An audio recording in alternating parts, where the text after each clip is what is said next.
गुरु ब्रह्मा गुरु विष्णु गुरुर्देवो महेश्वरा गुरु साक्षात् परम ब्रह्म तस्मै श्री गुरुवे नमः। सदाशिव समारंभां शंकराचार्य मध्यमाम् अस्मदाचार्य पर्यंतां वंदे गुरु परंपराम्। ओम श्री गुरुभ्यो नमः। ओम श्री परमात्मने नमः। हम लोग श्री गुरुदेव द्वारा लिखित जनक याज्ञवल्क संवाद पढ़ रहे हैं, जो बृहदारण्यक उपनिषद पर आधारित है। नारायण महर्षि याज्ञवल्क जी कहते हैं कि हे राजन, यह जो प्रमाण आदि सारा भेद गंधर्व नगर की तरह ही है। वादियों की कल्पना से ही इसकी सिद्धि है। पुरुष वेश धारण करने से, जैसे पुरुष का भेष यदि स्त्रियां धारण कर लें तो उनको पुरुषत्व नहीं आ जाता, वो पुरुष तो हो नहीं पाएंगे। वैसे जो जहाँ किसी अपेक्षा से होता है वह वहाँ सचमुच नहीं रहा करता। अपेक्षा एक प्रकार का ज्ञान है और ज्ञान किसी अर्थ की सत्ता सिद्धि करने में अक्षम होता है। क्यों? तो रज्जु मतलब रस्सी और सर्प के ज्ञान में यह अक्षमता परखी जा चुकी है। अब यदि रस्सी को आप सर्प समझ लिए और ज्ञान से पता चल गया कि नहीं, यह तो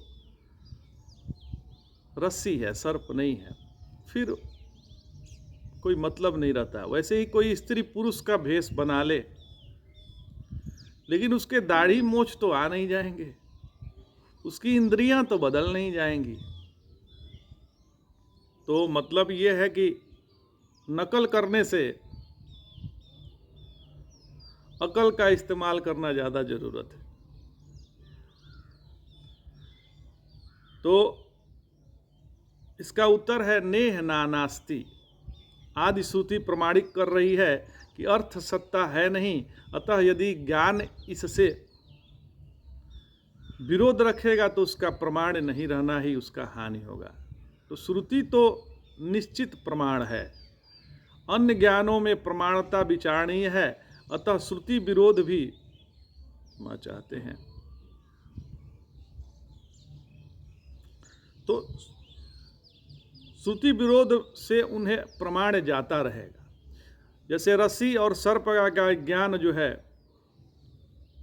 रस्सी और सर्प का ज्ञान जैसे डरना कांपना आदि व्यवहार हो जाता है, ऐसे लौकिक सभी व्यवहार बिना किसी सत्य अर्थ के ग्रहण से इसमें कोई विरोध नहीं है।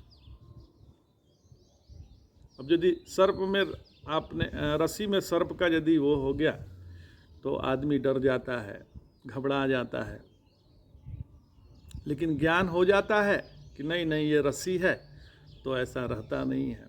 इसी तरह आप इस संसार को समझिए। संसार है नहीं, यह तो परमात्मा है। हम उसमें विषयों को समझ लिए हैं, भोगों को समझ लिए हैं। यह विषय भोग नहीं है, यह परमात्मा स्वरूप, यह संसार परमात्मा से व्याप्त है। तो देखिए, अन्य ज्ञानों का क्या करें, श्रुति का भी कोई विषय नहीं है। जड़ तो मिथ्या होने से श्रुति तात्पर्य हो ही नहीं सकता। श्रुति का जो तात्पर्य है वो तो जड़ नहीं हो सकता है, जड़ तो मिथ्या है। ये जो दिख रहा है सब जड़ है। तो जड़ तो जिसको जड़ से देखा जा रहा है वो तो मिथ्या ही है। आँख जिसको देख रही है वह सब जड़ है, वस्तुएं हैं, वो सब तो मिथ्या है, आज है कल नहीं रहेगी। उसका परमानेंट तो कोई वो नहीं है कि ये परमानेंट रहेगा। इस संसार में कुछ भी परमानेंट नहीं है। हमारा जन्म हुआ है इस शरीर का, तो यह शरीर भी की मृत्यु भी निश्चित है। किसी का भी संसार में जन्म जिसका हो रहा है उसकी मृत्यु भी होनी निश्चित है। तो जन्म मृत्यु का तो परंपरा बना हुआ है, संसार की ही परंपरा है। अच्छा, याज्ञवल्क भगवान कहते हैं कि आत्मा के प्रकाशन में है नहीं, आवरण हटाने में श्रुति का व्यापार है। जो श्रुति कहना क्या चाह रही है कि जो हमारे मन मस्तिष्क पर आवरण आ गया है, हमने अपने आप को देह मान लिया है। हम तो हैं साक्षात सच्चिदानंद स्वरूप, अपने को देह मान लिया है। तो ये सब जो आवरण आ गए हैं उसके हटाने में श्रुति अपना व्यापार करती है, बताती है कि ये आप नहीं हो, नेति नेति करके उसको हटाती है। तो आवरण हटाने मात्र में श्रुति का व्यापार है।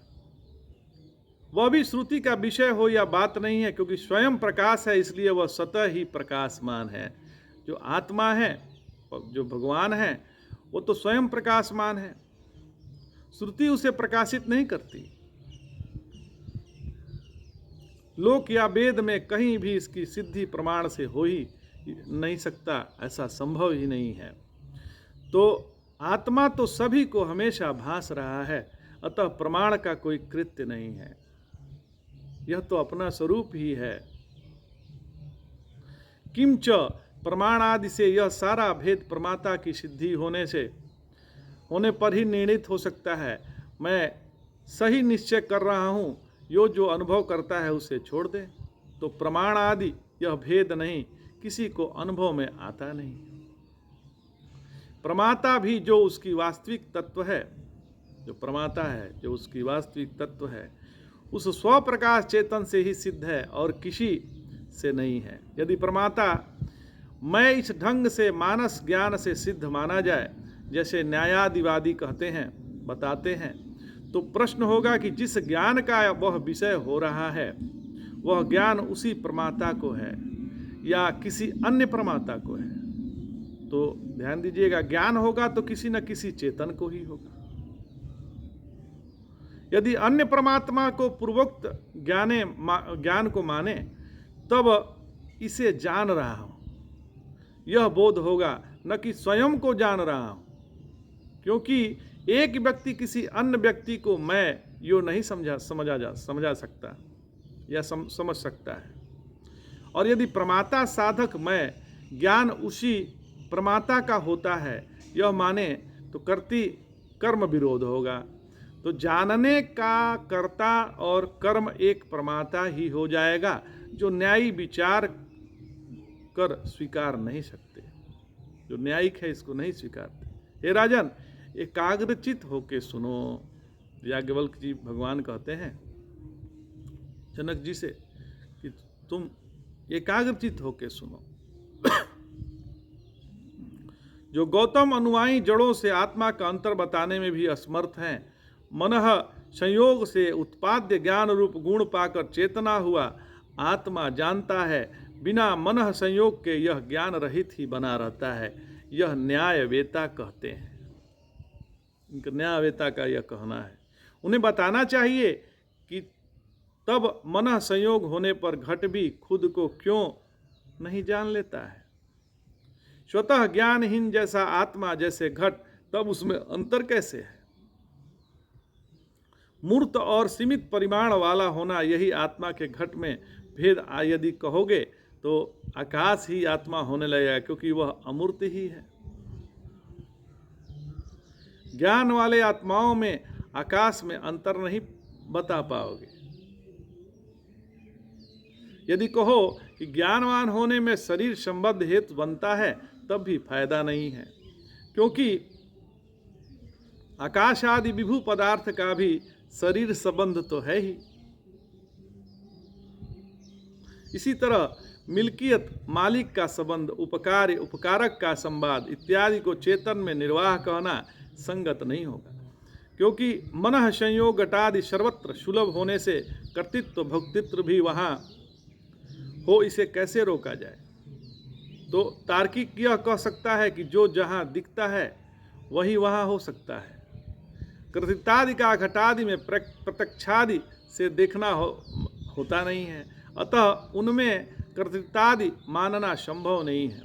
जबकि आत्मा में कर्तृत्वादि दिखते हैं, अतः उसमें मानने चाहिए। यही आत्मा तथा जड़ में अंतर हो जाएगा। किंतु न्यायी का यह कथन भी विचार सह नहीं है। जिसे वह देखना या दृष्टि कह रहा है, वह क्या वस्तु है। यदि दृष्टि आत्मा ही है, तब भी उसमें स्वमत छोड़कर वेदांत ही स्वीकार किया है। यदि दृष्टि आत्मा नहीं बल्कि उसका धर्म है तो समस्या है। धर्म धर्मी से भिन्न होता है, ऐसा न्याय में मान्य है। धर्म रूप दृष्टि भले ही प्रकाश रूप हो, उसमें धर्मी का मतलब ज्ञान स्वरूप न होने से जड़ कहलाने योग्य आत्मा का भान कैसे होगा। पुत्र की विद्वता से पिता तो विद्वान तो नहीं होता। पुत्र धनी होता है तो पिता कोई जरूरी नहीं है कि धनी हो जाए। हाँ, उसको खुशी जरूर मिलती है कि मेरा पुत्र अच्छा हो गया है, पैसे वाला हो गया है। अतः दिखने के सहारे भी उक्त विभाजन सिद्ध नहीं हो सकता। आत्मा की सिद्धि के बिना सिर्फ ज्ञान तो सिद्ध हो ही नहीं सकता, क्योंकि आश्रय असिद्ध रहते हैं। आश्रित सिद्ध नहीं हुआ करता। यदि आत्मा सिद्ध हो ही गया तो दृष्टि का कोई प्रयोजन ही नहीं रहेगा। आत्मसिद्धि रूपी फल ही उसका प्रयोजन हो सकता था। आत्मा तो दृश्य सिद्धि से पूर्व ही सिद्धि है, तब दृष्टि का कोई फल नहीं रह गया। इतना ही नहीं, दृष्टि से अभिप्राय है प्रमाण से, और प्रमाण को असिद्ध ही किया ही जा चुका है। तब प्राण रूप दृष्टि से आत्मा को कैसे सिद्ध करोगे? किंच दृष्टि प्रमाण किस तरह है? क्या प्रमा का कारण होने से प्रमाण सही जा रहा है, या प्रमा का कारण होने से दृष्टि का प्रमाण कहो? तब जैसे दीपक प्रमा हेतु है, ऐसे ही वह भी होगी। अतः अपने से अन्य ज्ञान से प्रमात्व का ग्रहण करने से अन्य प्रमाण की इसे जरूरत रहेगी, फलतः अनवस्था ही होगी।